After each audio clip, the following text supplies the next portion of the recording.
movie review for Mission Impossible: The Final Reckoning.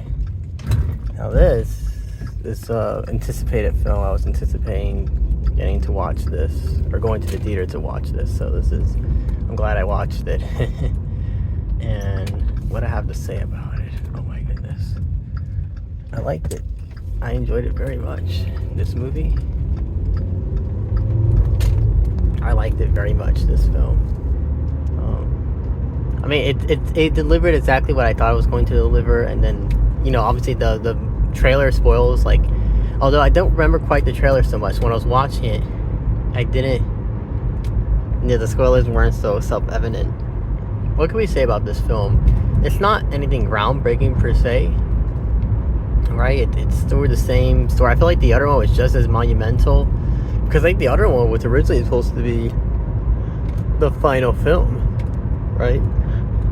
But this film, something happened behind the scenes, that he got.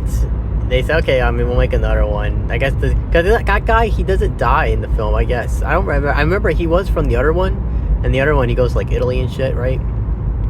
But I don't remember if Gabriel, how you say, if he died, what happened to him in the other film. I don't actually remember what happened. Yeah, the lady, yeah, she did get arrested, and he did try to have her killed, but she's not dead, and she actually joins forces with they say in the film why, like, they get her back, they recruit her. Now the thing I like with her character, the guy Benji calls her Paris because he's French, and like she only speaks French. I don't think there's ever a moment in the film where she speaks English. Actually, she only ever is speaking French.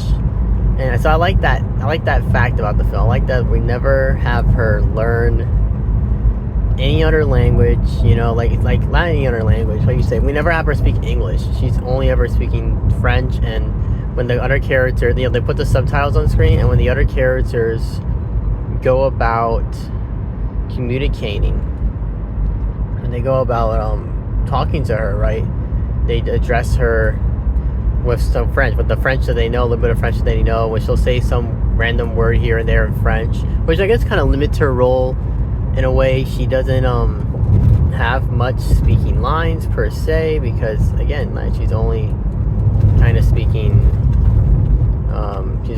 French, so she doesn't have, there's not too much for her to work with, for her to do necessarily all that much. But I like this film though. I liked it very much. It was nice. I delivered exactly what I thought it was going to deliver, and I like that it starts right away. Now the pacing for me in the beginning, it felt like kind of weird, a little jarring, how it like jumps back to back, and then we get like, I feel like it's, I don't know how much thick into the film. It's like when, after Ethan kills the two guys, and it's kind of sort of done in a comedic way. We see, I think her name's Grace. We see her face off camera. We see like the killing's happening off camera, and we see her face reacting to the brutal, bold, the brutal killing that Ethan's inflicting on these two individuals. And then we get quite a long sequence of him explaining to her, like, listen, they're gonna kill you. It's okay, you're safe now though. And I even told her, like, hey, you did a good job too. The little bit of fighting that you did, because of course she knows how to fight. I think maybe she fought in the first one too, maybe. But and then he even I think Gabriel brings up, Ethan had like a Mrs. Hunt. That he was gonna get married at one point and have like a kid. Was gonna do like the whole family man bullshit thing with this girl, and you can see like this flashback, and this film does the flashbacks, the initial beginning of all the Mission Impossibles. So it's kind of cool to see like younger, what's his name? What's his name again? Tom Cruise, younger Tom Cruise. It's kind of funny, actually. It's kind of cool, actually. It's kind of cool. Like, well, yeah, it's him younger in the film, and because Tom Cruise, I think he's like 62, maybe. He's up there in age for sure, but he looks amazing. That's kind of the golden ticket about him. He's 60 some years old, but man, God, he looks amazing. He really does, actually. It's amazing. But I digress. My girlfriend's dad sent this. He mentioned, I would like to see the figure, what's the paycheck, the payout that this guy was offered, because yeah, I'm pretty sure the last Final Destination film that I saw, that was supposed to be the final one. That was it. It was done. And then sure enough, Lord's Bounty to Show, fucking this thing comes out. This thing comes out, it's presented, it's packaged, it's wrapped, presented to you, here you go. It's like, okay, so that's a thing. Mission Impossible, huh? What else is there to say? The key, I like that the guy tells him about the Russian guy, I like that they escaped. We don't know what happened with them, actually. I don't think they killed any of them. Maybe the other guy got killed. The other guy got hit with a shovel in the head. The dog sled barn, but I like that they escape. But they don't actually, there's not a lot of killing in this film. There's not a lot of people dying. Gabriel's death was probably one of the only examples. The film, I think, is rated PG-13, so it can have a wide audience to attend the film. But so the result of that is, the killing is sort of minimal. It's minimized. It's not as brutal or violent necessarily per se. Yeah, in this movie, what else occurs? What else happens in this film that I'm trying to think of?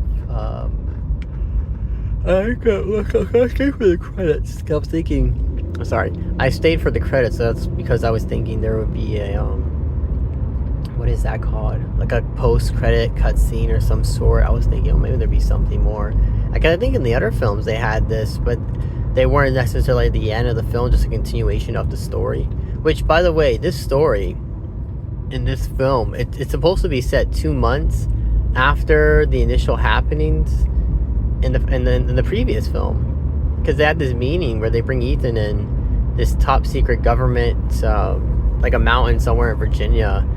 And in the meeting, the guy says, "Oh, you threw a smoke bomb and you impersonated these people in this meeting. That was 2 months ago. You guys," and they point to these two other people and say, "You guys were supposed to be present in that meeting.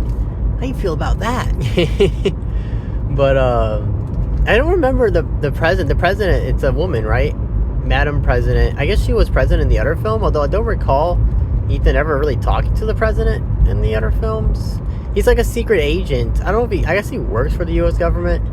But then, they mention this in the film. The government turned their back on Ethan, and the beginning of the film actually opens up with Ethan receiving a message from.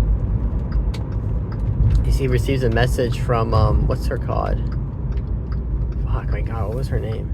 She receives a message actually from her herself. I don't even know what her. They only call her Madam President. So actually, we don't know what the fuck her name is. We know her son's in the military, and it was sort of sweet that towards the end of the film, when she gets off the airplane, because I guess presumably maybe she flew from this place in Virginia to DC. I don't know why she's getting off an airplane, but for some reason she's getting off a plane for some reason. And how do you call?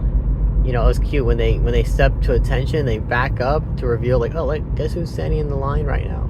Your son. And that was kind of cool. I like that little. Because there's a scene where she's sitting in a picture. I guess there's some more context from the previous film about her relationship with her son and whatnot. What else happened? That one of the general guys, and he's like an iconic. I feel like he's an iconic character from one of the previous films or something. He gets shot. One of the soldiers attempts to self-sabotage to kill the president. They kill him, but in the process, because he fires off some rounds too, he kills one of the generals. And the last general's words Madam President. That's it. That's his last word. He dies in that chair there. Because and I guess the idea with this is to not make the United States look guilty and implicit in this AI takeover.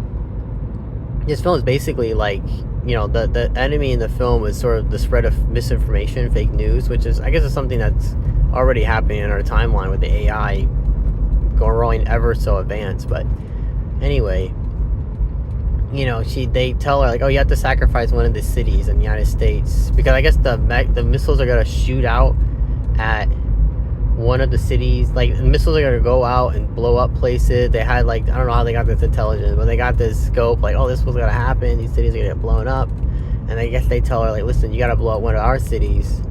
And it's, to me, I interpret it as we need to blow up one of our cities so we don't look like this is something on our end that we're doing, and we're also a victim of this AI takeover thing. But the AR takes over the United States missile training, not missile training, nuclear missile system anyway, towards the end of the film. But then she does the good idea where she just like, okay, well, we'll just turn it off then.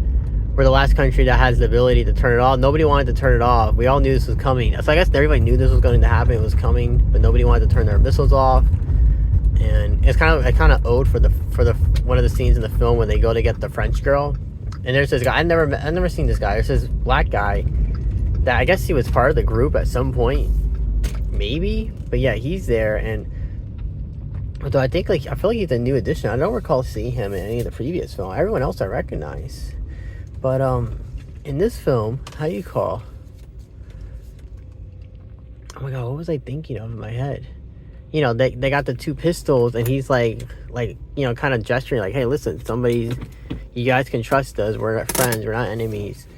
But we gotta give our guns away here. We can't be holding our guns and pointing them at each other and having the tension rise up. And so, but I like, you know, and so that sort of scene, you know, and then finally, I think she gives her gun. Well, I think he gives his gun first, and then she gives her gun. But, you know, that's sort of the ode of the film, is it? Like, it took everybody losing their connection to the nuclear weapons to finally give theirs up. I may have more to say in this movie. Maybe. The Eskimo, I like that the couple lived and that they didn't die. And the guy, he's actually a callback from the way earlier film. He was there in the island, St. Matthew's Island, for 30 years. But he said it's a good thing because I met my wife. I met this lady that, he's correct, he would have never met her otherwise, actually. Had he stayed in his government job in the top secret, whatever place it was. But it was a nice film. I like this movie. Tom Cruise, Mission Impossible: Final Reckoning. It's a good watch.